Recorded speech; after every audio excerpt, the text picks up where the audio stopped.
talked to that woman from the pond. I noticed. It didn't look like she was too pleased to see you, though. The main thing is, she denied ever being at the pond. It's definitely her, though. You don't forget a figure like hers. I got the feeling she didn't want to talk about it for some reason. I did get something out of her, though. What? Don't keep me in suspense. Von Bergov is about to leave the castle. Sacre! If he pledges to Sigismund before we can get to him, everything's fucked. Calm down, let me finish. There's also going to be a big wedding in the region. Young Lord Semin, from the local noble family, is getting married. He's marrying the local bailiff's daughter. It's going to be a big event. Why should some wedding in a shithole near Trotsky be of any interest to us? Because it looks like Von Bergov will be there. Oh, that's fantastic news, Henry. So all we have to do is get on the guest list. And that shouldn't be a problem because you've got a cunning plan, right? How are things at home?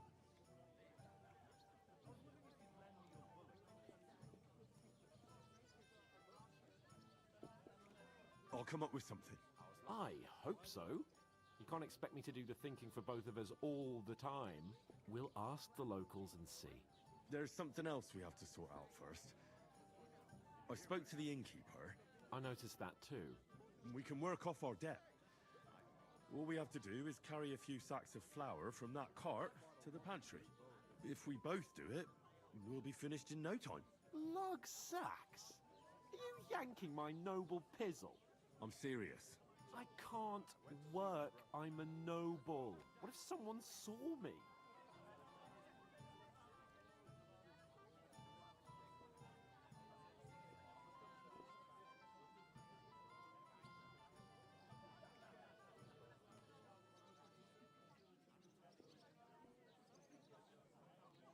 It'll be done in a jiffy. Don't worry. That's not the point, Henry. People will remember my face, and when everything's cleared up, word will get around that I lugged sacks here like some beggar. As if the disgrace at the gate wasn't enough. Ugh!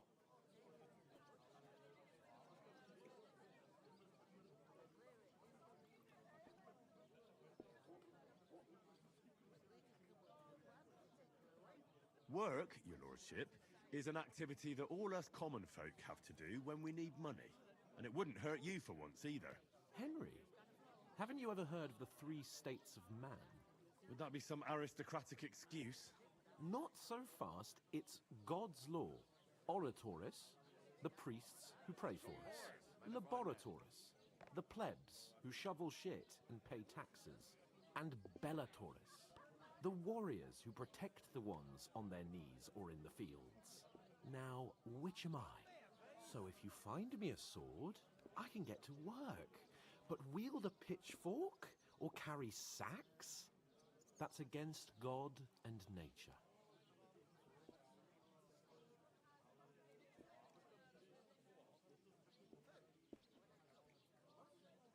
So, which do I belong to? Good question. Before I'd have said you were a peasant, but it turned out that you're a noble's bastard. And you're pretty handy with a sword. And you've even been in a monastery. I'd rather forget about that. You're a bit of everything. But if you get your hands dirty with labour, it wouldn't be such an offence against divine order as in my case. Pure blood, noble status and that. In short, be so kind as to get to work. I promise I'll make it up to you.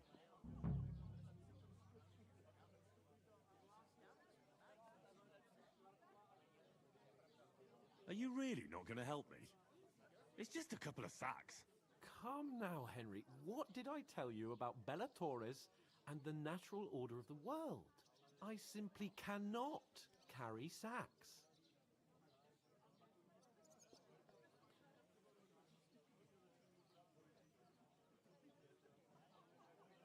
Well, I'm afraid there's nothing else for it if we're to ever get out of this place. So, lord or no lord, the sacks are waiting. Let them wait. Sacks are good at it. It's not long since I had to drag one sack through the night. And if I hadn't, that sack wouldn't be here now. So I think I've done my fair share. I mean it, Henry. Stop trying to push me. Suit yourself, then. Right. I'll get to work. Alone. Well, if it makes you feel better, I'll scratch your back later. How? By giving me a large estate? That too, of course. Maybe 2 estates. But above all, once we're out of the worst, I'll help you find your dog. As soon as we have at least some gear, we'll head into the forest and find Mutt in a trice. Although, if you think about the 3 states of man, looking for lost dogs is more like a huntsman's work. But let's pay no mind to that. How generous of you, Lord Capon. I know, my dear Henry, such is my nature.